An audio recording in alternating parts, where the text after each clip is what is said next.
Assalamu alaikum students, how are you? Hope you all are fine. Yes student, today we are going to learn about how to write a chemical formula and what is the significance of chemical formula. सबसे पहले discuss करते हैं कि chemical formula लिखने का जो है वो तरीका क्या, वे क्या है, how to write we chemical formula. So students, सबसे पहले तो हम ये देखेंगे कि अगर हमारे पास कोई एलिमेंट है और एलिमेंट हमें नेम के साथ उसका सिंबल पता होना चाहिए. ठीक है.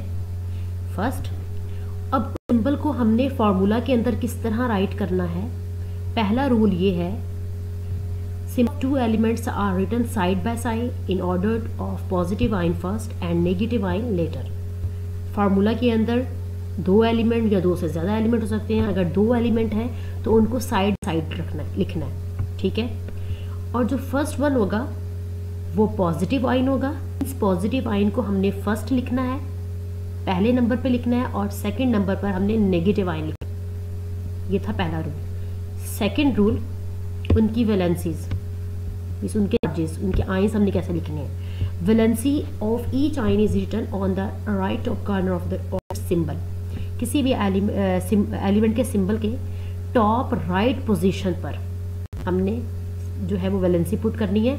लाइक एग्जांपल Na, ये सिंबल है सोडियम की, सोडियम एलिमेंट मेटल की, तो इसको हमने इसके टॉप राइट पोजीशन पर H पॉजिटिव आयन दे दिया, मीन्स इसकी वैलेंसी लिख दी. जैसे कि calcium A top right position पर 2+. क्लोरीन नेगेटिव है, टॉप राइट पोजीशन पर नेगेटिव, हमने वैलेंसी पुट कर दी. O2 -2 टॉप राइट पोजीशन पर. ठीक है.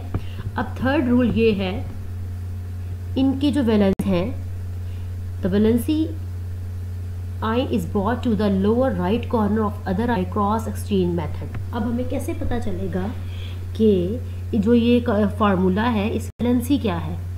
तो हम क्रॉस एक्सचेंज मेथड के थ्रू जो है हम ये पढ़ सकते हैं. ये एग्जांपल देखें, NaCl सोडियम क्लोराइड, एक सोडियम एक Cl क्लोराइड आयन. ठीक है. तो इट्स मीन दोनों के 1:1 के साथ मौजूद है. अब अगर इनके जो है वो एटॉमिक 1:1 है, इट्स मीन ये क्रॉस एक्सचेंज होंगे लाइक दिस. क्लोरीन, मैंने जैसे कहा था, फर्स्ट वन पॉजिटिव होगा और सेकंड वन नेगेटिव होगा. दोनों के पास एक एक एटम है, तो +1 -1.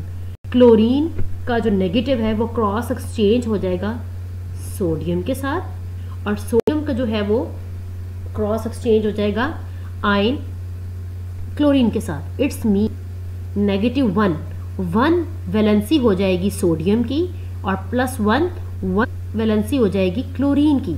तो इस तरह दोनों एलिमेंट जो हैं वो वैलेंसी क्रॉस एक्सचेंज मेथड के थ्रू हम लिख देंगे.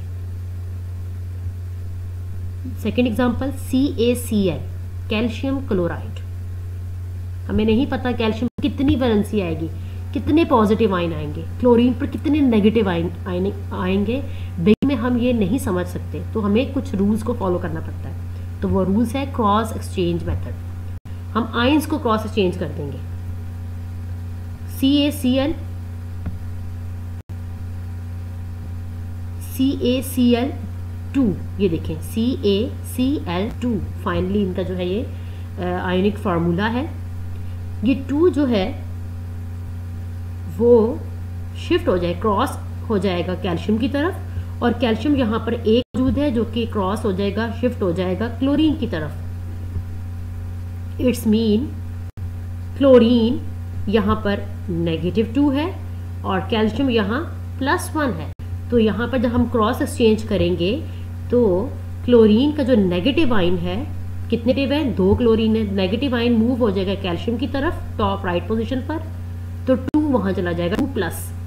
और कैल्शियम जो कि एक एटम है, +1 है, जो कि यहाँ से शिफ्ट होकर 1 क्लोरीन पर आ जाएगा, -1 बन जाएगा. ठीक है. ये है क्रॉस एक्सचेंज वैलेंसीज लिखने के लिए.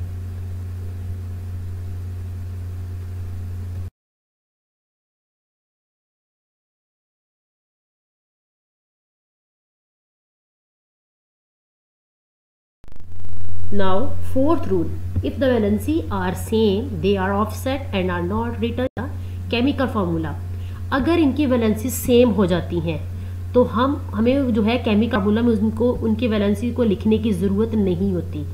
हाउ, देखिए ज़रा example, NaC sodium chloride, we know that 1 sodium combined with 1 chlorine atom to form sodium chloride. दोनों की हमें वैलेंसी पता है, 1 1 पॉजिटिव 1 नेगेटिव 1। तो ऐसे तो यहाँ पर नीड नहीं होती, अगर वैलेंसी सेम है तो उनको केमिकल फार्मूला के +1 और -1 लिखने की नीड नहीं होती। अंडरस्टूड होता है, आप जस्ट NaCl केमिकल फार्मूला लिख दें, उनकी वैलेंसी शो करने की नीड नहीं होती। अगर हम बात करें कैल्शियम क्लोराइड की, यहाँ पर एक कैल्शियम है और 2 क्लोरीन एटम मौजूद है। इट्स मीन यहाँ पर सेम वैलेंसीज नहीं है, तो यहाँ हम करेंगे CaCl2 को एक केमिकल फार्मूला के अंदर। Now fifth one, if an ion is a combination of 2 और more atom which is called radical bearing a net charge on it. अगर कोई आयन है और वो आयन एक या एक से ज्यादा एटम से मिलकर बना है, जिसे हमने रेडिकल कहा था, और उस पर नेट चार्ज होगा, इट्स मीन वो उन दोनों या दो से ज्यादा एटम्स का जो कंबाइनिंग चार्ज उसको हम नेट चार्ज कहेंगे, वो यूज करेंगे। Like example, sulphate SO4 -2, PO4 -3। Then the net charge represent the valency of the radical. जो नेट चार्ज होगा, जिस तरह -2 और -3, ये जो नेट चार्ज है यही शो करेगा valency of that radical. Another, the chemical formula of such compound is written as explained 3 and 4। Already बता दिया गया कि ऐसे कंपाउंड्स के जो है फार्मूला कैसे लिखने चाहिए, अभी मैंने आप 3rd और 4th रूल के अंदर बताया। एग्जाम्पल देख लेते हैं। Another, aluminium trisulphate, it's mean aluminium trisulphate एक नहीं, दो से ज्यादा आयनिक कम्बिनेशन है, जिसे हम रेडी कहेंगे, और नेट चार्ज यहाँ पर कंसीडर किया जाएगा। एंड कैल्शियम फॉस्फेट Ca3PO4 भी एज अ रेडिकल, इसका नेट चार्ज को ही हमने वैलेंसी इंक्लूड कर लेना है। आई होप स्टूडेंट्स आपको अच्छे से समझ आ रही होगी। Now move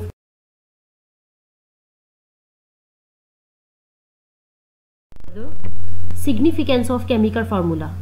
mean chemical formula लिखने के इंपॉर्टेंस क्या है, सिग्निफिकेंस क्या है, why we write chemical formula.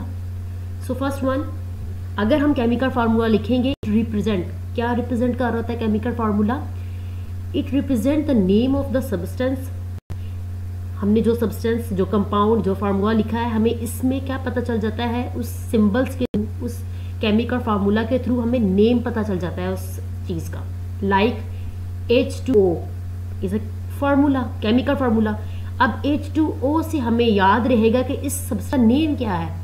H2O means water का हम डिस्कस कर रहे हैं, तो हमें केमिकल फार्मूला से हम उनका इजीली नेम भी याद कर सकते हैं और हमें पता चल जाएगा। Now second one, it tells the name of the element as present in the compound. Means कोई केमिकल फार्मूला है in the form of compound, उसमें हमें एलिमेंट्स के नेम भी पता चल जाएंगे और इजीली हम आइडेंटिफाई कर लेंगे। Like H2O molecular formula of water, इसमें हमें पता है H2 मीन्स हाइड्रोजन, इस एलिमेंट का नेम हाइड्रोजन है।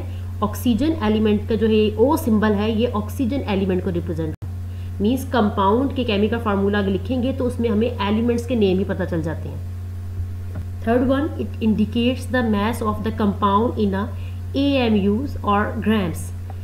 जिस कंपाउंड के केमिकल फार्मूला की बात कर रहे होते हैं, उसमें हमें उस कंपाउंड मैसेस के बारे में पता चल जाता है, और जो कि किस यूनिट में होते हैं, AMU में, एटॉमिक मास यूनिट में, और ग्राम में।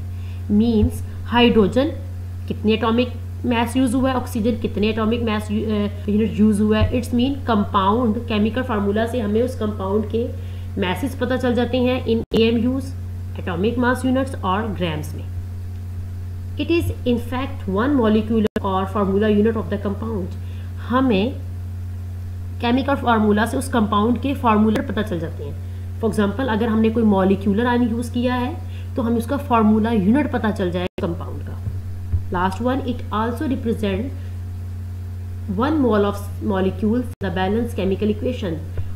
अगर एक केमिकल इक्वेशन है और वो बैलेंस्ड है विद फार्मूलाज, तो हमें उसमें एक किसी भी मॉलिक्यूल के 1 मोल की रिप्रेजेंटेशन भी पता जाएगी कि यहाँ पर इस केमिकल फार्मूला के अंदर ये मॉलिक्यूल 1 मोल यूज़ हुआ है और मॉलिक्यूल 2 मोल्स यूज़ हुआ है। हमें उनकी 1 मोल ऑफ मॉलिक्यूलर रिप्रेजेंटेशन भी इजी समझ में आ सकती है।